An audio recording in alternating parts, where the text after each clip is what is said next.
के इतिहास को लिखने का काम नहीं किया। हम लोगों ने कहा, माननीय कांशीराम साहब कहा करते थे, डॉक्टर बी आर अम्बेडकर साहब कहा करते थे कि जिस समाज का इतिहास नहीं होता है उसका विकास नहीं होता है। माननीय ओम प्रकाश राजभर ने कहा, हिस्सेदारी के पहले इतिहास को जगाने की आवश्यकता है। अगर इतिहास को जगा दिया गया तो जिसका इतिहास होता है उसी का विकास होता है।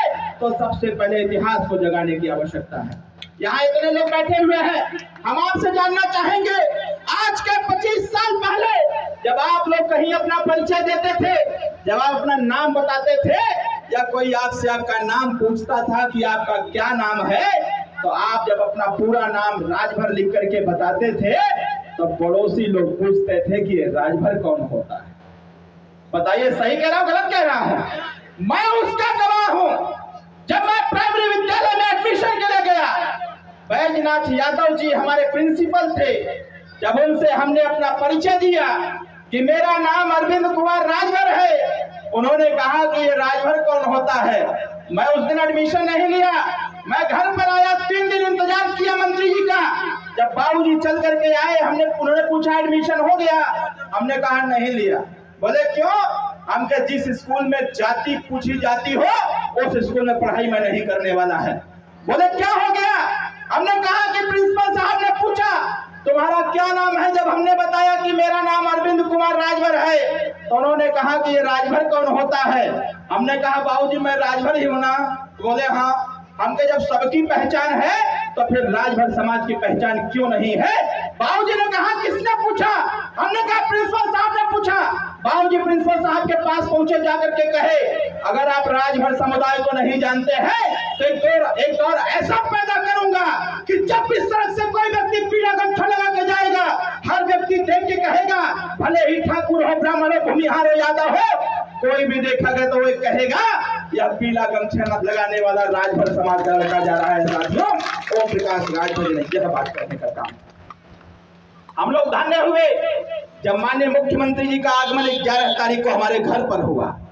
मंच से मुख्यमंत्री जी ने कहा कि राजा सुहेलदेव राजभर जी को इतिहासकारों ने गुमनाम कर दिया था, जिन्होंने इस देश की रक्षा किया, जिन्होंने इस देश को बचाने का काम किया, जिन्होंने इस देश को सुरक्षित रखने का काम किया, जिन्होंने इस देश में पुनः हिंदुत्व को स्थापित किया, ऐसे राजा को इतिहासकारों ने भुला दिया था, ऐसे समाज को भुला दिया था।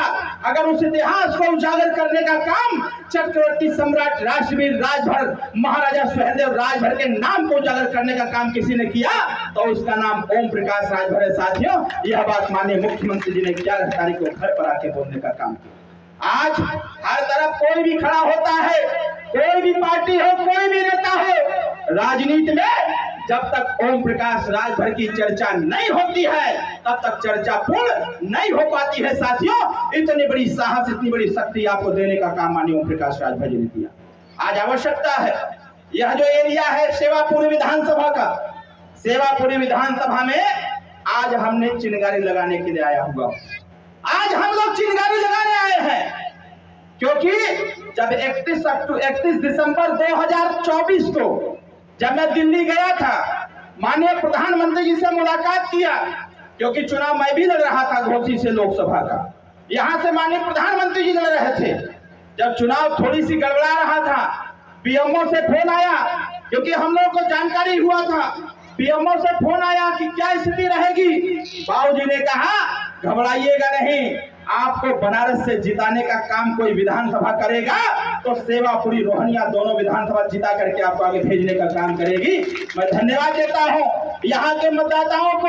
यहाँ के मतदाताओं ने देश के माननीय प्रधानमंत्री जी को जिता करके पुनः प्रधानमंत्री बनाने का काम किया। मैं आपको बधाई देता हूं, धन्यवाद देता हूं। और आपने मोहर भी लगाने का काम किया। माननीय प्रधानमंत्री जी ने कहा 31 दिसंबर 2024 को जब मैं मिलने के लिए गया था, उन्होंने कहा कि हम चुनाव जीते 2 विधानसभा से तो राजभर समाज के वोट के बल पर चुनाव जीते। साथियों, माननीय प्रधानमंत्री ने यह बात करने का काम किया।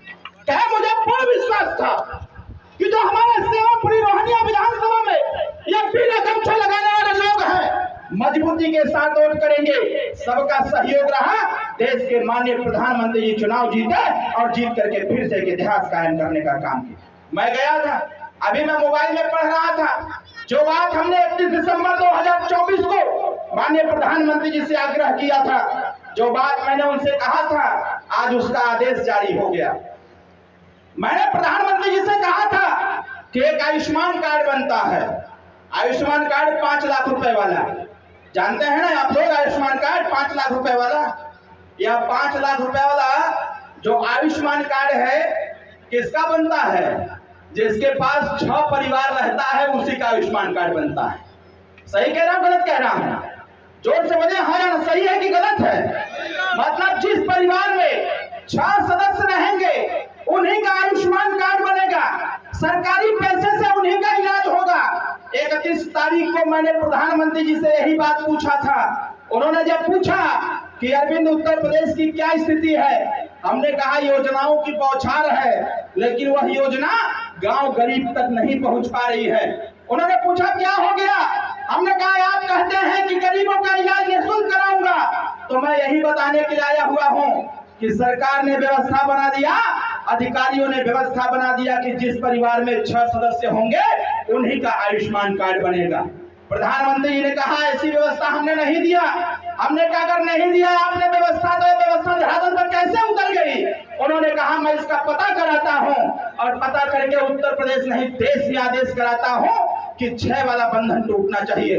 हमने माननीय प्रधानमंत्री से बातचीत के दरमियान हमने पूछा यह जिसके पास 5 परिवार है, जिसके पास 4 परिवार है, जिसके पास 3 परिवार है, यह कौन सा अमृत पी करके आए हुए हैं कि जीवन में कभी बीमार नहीं होंगे?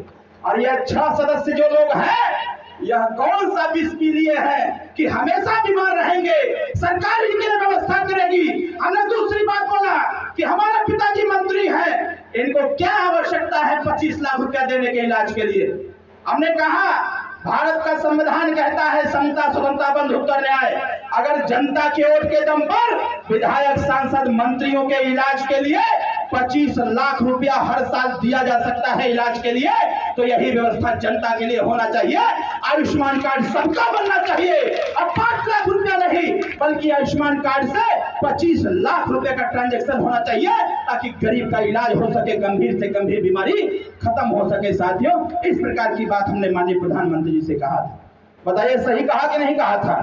और आज अभी जब मैं इस कार्यक्रम में आया, अभी मैं बैठा था तो मोबाइल में पढ़ रहा था कि माननीय प्रधानमंत्री जी ने निर्देश जारी किया हुआ है कि जिसकी उम्र 60 साल पूरा हो गई है, जिसकी भी उम्र 60 साल पूरा हो गया, उन सब लोगों का आयुष्मान कार्ड बनेगा। 5 लाख रुपया के बजाय 25 लाख रुपया का इलाज 60 साल की अवस्था पार किए हुए लोगों का होगा। यह पहला काम हमने किया। दूसरी बात, यहां अगर मैं पूछूं कि बिजली के बिल से कितने लोग परेशान हैं, तो हमको लगता है कि 99% लोग कहेंगे कि हम भी परेशान हैं। बिजली के बिल परेशानी है कि नहीं है? कितने लोग परेशान हैं बिजली के बिल से? जरा हाथ उठाएंगे क्या? दोनों हाथ उठाए, थोड़ा देखें। हम भी परेशान हैं, ऐसी बात नहीं है, हम भी परेशान हैं। हम लोग घर का बिजली बिल 1.5 लाख रुपया आ गए हुए। एक दिन हमारे चाचा हमको फोन किए, हमने कहा जब हम रहते ही नहीं है, छोटा छोटा लाइट भी नहीं जलता है, तो 1.5 लाख कहां से आ गया? कहे अब आपे पता करो कहां से आ गया। मैं जब गया तो माननीय प्रधानमंत्री जी के यहाँ ऐसी चर्चा होने लगी, तो हमने कहा सर बिजली के बिल को लेकर के महिलाएं बहुत परेशान हैं। बोले क्यों? हमने कहा सर नेताओं की तनख्वाह बढ़ गई, अधिकारियों की तनख्वाह बढ़ गई, 7वां वेतन आयोग लागू हो गया। जब नेताओं की तनख्वाह बढ़ गई, अधिकारियों की तनख्वाह बढ़ गई, तो फिर मजदूरों की मजदूरी बढ़नी चाहिए कि नहीं बढ़नी चाहिए? बोलिए जोर से, सही कि गलत है? अगर हमारे आपके वोट के दम पर, आप गौर से सुनिएगा, इस बात की चर्चा करने की आवश्यकता है। अगर हमारे आपके वोट के दम पर जो मंत्री हो गया, सांसद हो गया, विधायक हो गया, उसकी तनख्वाह जितनी थी उससे बढ़ गई, जो अधिकारी है उसकी तनख्वाह बढ़ गई आपके वोट देने से, तो भारत का संविधान कहता है समता, स्वतंत्रता, बंधुत्व, न्याय। नियम बने तो सबके लिए समान रूप से बनना चाहिए। अगर इस देश में मनरेगा है और आपका जॉब कार्ड बनता है, तो जितने जॉब कार्ड धारक हैं उन सब लोगों की मजदूरी, जितना नेताओं का बढ़ा है, जितना % बढ़ा है, उतनी मजदूरी मजदूरों की बढ़नी चाहिए। इस बात को माननीय प्रधानमंत्री जी से हमने कहने का काम किया। हमने कहा कि जब मजदूरी नहीं बढ़ रही है, बिजली का बिल धड़ाधड़ बढ़ रहा है, तो ये बताइए कहाँ से देंगे लोग? बोले उपाय क्या है? हमने कहा तो ये उपाय है, या तो बिजली का बिल जो आया हुआ है उस पे जो चक्रवृद्धि ब्याज लगाया गया है वह चक्रवृद्धि ब्याज समाप्त हो, और नहीं तो ऐसी व्यवस्था लाया जाए कि जिससे एक बार बिजली का बिल माफ करवा करके ऐसी व्यवस्था लाया जाए कि दोबारा कोई भी गरीब बिजली बिल जमा करने की स्थिति में ना रह जाए। उन्होंने कहा कि यह भी व्यवस्था है। और साथियों, जब मैं वहां से आया 7 जनवरी 2025 को उत्तर प्रदेश सरकार के बिजली विभाग के मंत्री ने निर्देश जारी किया कि जितने लोगों का बिजली बिल बकाया है उनके बिजली बिल पर जो चक्रवृद्धि ब्याज लगाया गया है वह 100% माफ किया जाता है। बकायदे हमने फेसबुक पर पोस्ट किया कि हो सकता है हमसे फेसबुक से जो जुड़े हों वह जान जाएंगे तो बिजली का बिल माफ करा ले जाएंगे। जिसके दरवाजे पर 10,000 का बिजली बिल आया है, 6,000 रुपया माफ हो जा रहा था, 4,000 रुपया मात्र जमा करके अपना चुकता करा लेने की आवश्यकता है। 3 बार हमने निर्देश जारी कराया। जब मैंने पहली बार देखा 15 दिन का, तो मैं मंत्री जी से कहा, बाबूजी से, हमने कहा कैबिनेट की बैठक होती है उसमें आप यह बात जरूर बोलिएगा कि शराब की दुकान जैसे मैं अभी आ रहा था इसी सड़क पर मैं आ रहा था तो अगवा एक ठो दुकान खुला था, उस पर लिखा था कंपोजिट, पता नहीं क्या लिखा था ऐसे करके। तो उसके पहले एक बोर्ड लगा हुआ था कि आपका ध्यान किधर है, कंपोजिट शराब की दुकान इधर है। तो मैं और हमारे महासचिव शक्ति सिंह जी थे, तो मैं पढ़ के हंसने लगा। तो महासचिव पूछे कि क्या बात है महामंत्री जी, अकेले अकेले हंस रहे हैं? हमके पिछुआ लिखा था कि आपका ध्यान किधर है, कंपोजिट शराब की दुकान इधर है। तो हम कह सर कंपोजिट शराब क्या होता है? तो ये बोले कि जहां देसी और अंग्रेजी दोनों मिलता हो कंपोजिट हो जाता है। हम कह सर अगर यही व्यवस्था सरकार समझ जाती और कंपोजिट विद्यालय बनवा देती हर गांव में, अंग्रेजी और हिंदी पढ़ाई दोनों एक जगह हो जाता तो कितना अच्छा रहता। जिस प्रकार से शराब के दुकान तक पहुंचाने के लिए पहले ही बोर्ड लगाया गया है कि आपका ध्यान किधर है, शराब की दुकान इधर है, वैसे ही अगर स्कूलिया के पहले ही लिख दिया जाता कि अभिभावकों आपका ध्यान किधर है, आपके बच्चे की पढ़ाई का दुकान इधर है, अगर ऐसा लिख दिया तो कितना अच्छा रहता। बतियाते बतियाते हम लोग आगे आ गए। साथियों, आपको बताना चाहूंगा यही बनारस है। अभी डॉक्टर साहब कह रहे थे हम लोग जेल गए थे, मैं जेल गया, तमाम मुकदमा झेला। मेरे नौजवान भाइयों, जेल जो चला गया पक्का वो नेता बन गया। एक बार जेल जाने वाला काम जरूर करना अगर नेता बनना है तो। जो एक बार जेल चला गया उसको मोहर लग गया कि वो नेता बन जाएगा। मैं IAS बनने की सोच रहा था, लेकिन जब जेल गया तो जेलवे में ठीक कर दिया। मैं चौका घाट जेल में था, चौका घाट जेल में से पीपल का पेड़ है, उसी पेड़ के नीचे हम और बाबूजी बैठे थे। तो बाबूजी कहे क्या सोच रहे हो? बाबूजी मैं जेल से भागने का नहीं सोच रहा हूँ। तो बोले फिर क्या सोच रहे हो? हम कहे बाबूजी हम तो यह सोच रहे हैं कि जिस गद्दी पर रह करके बहन मायावती जी ने हमको आपको जेल भेजा है, बाबूजी संकल्प लीजिए इसी पीपल के पेड़ के नीचे से। अगर गौतम बुद्ध जी ने बरगद के पेड़ के नीचे संकल्प लिया था देश में बदलाव लाने का, तो इसी पीपल के पेड़ के नीचे संकल्प लीजिए कि